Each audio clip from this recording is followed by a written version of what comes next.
ফরিদপুর ৪ সংসদীয় আসনের ভাঙ্গা উপজেলার দুটি ইউনিয়ন ফরিদপুর ২ আসনে যুক্ত করার প্রতিবাদে দ্বিতীয় দিনের মতো সড়ক অবরোধ করেছেন স্থানীয়রা। অন্যদিকে বাগেরহাটের ৪টি সংসদীয় আসন বহাল রাখার দাবিতে জেলা জুড়ে টানা হরতাল ও সড়ক অবরোধ কর্মসূচি চলবে বৃহস্পতিবার সন্ধ্যা ৬টা পর্যন্ত।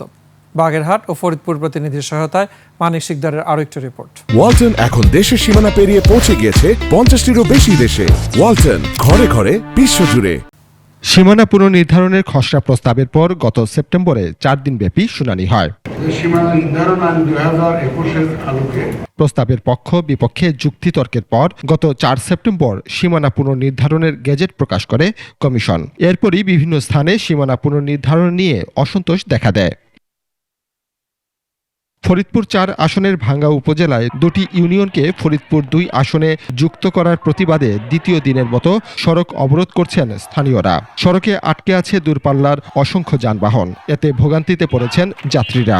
সকাল ৭টা থেকে ঢাকা বরিশাল ও ঢাকা খুলনা মহাসড়কের পুখুরিয়া, হামিরদি, মাধবপুর, নোয়াপাড়া, মনসুরাবাদ ও সোয়ারি এলাকায় এ অবরোধ করে স্থানীয়রা।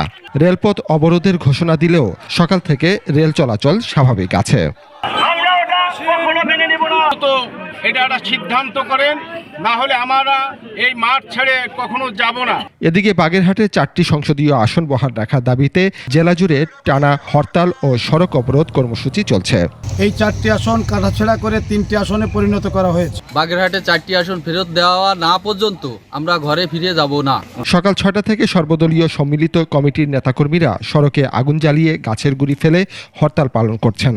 এছাড়া সকাল থেকে বিভিন্ন স্থানে মিছিল করেন নেতাকর্মীরা। বাগেরহাটের 4টি আসন ফিরিয়ে না দেওয়া পর্যন্ত আমাদের এই হরতাল অবরোধ লাগাতার চলবে। যতদিন পর্যন্ত সুষ্ঠু সমাধান না হবে ততদিন পর্যন্ত বাগেরহাটকে অচল করে দেওয়া হবে। তবে নির্বাচন কমিশন জানায় সকল নিয়ম নীতি মেনে সীমানা পুনর্নির্ধারণের চূড়ান্ত গেজেট প্রকাশিত হয়েছে। এখানে আর আপত্তি করার কোনো সুযোগ নেই।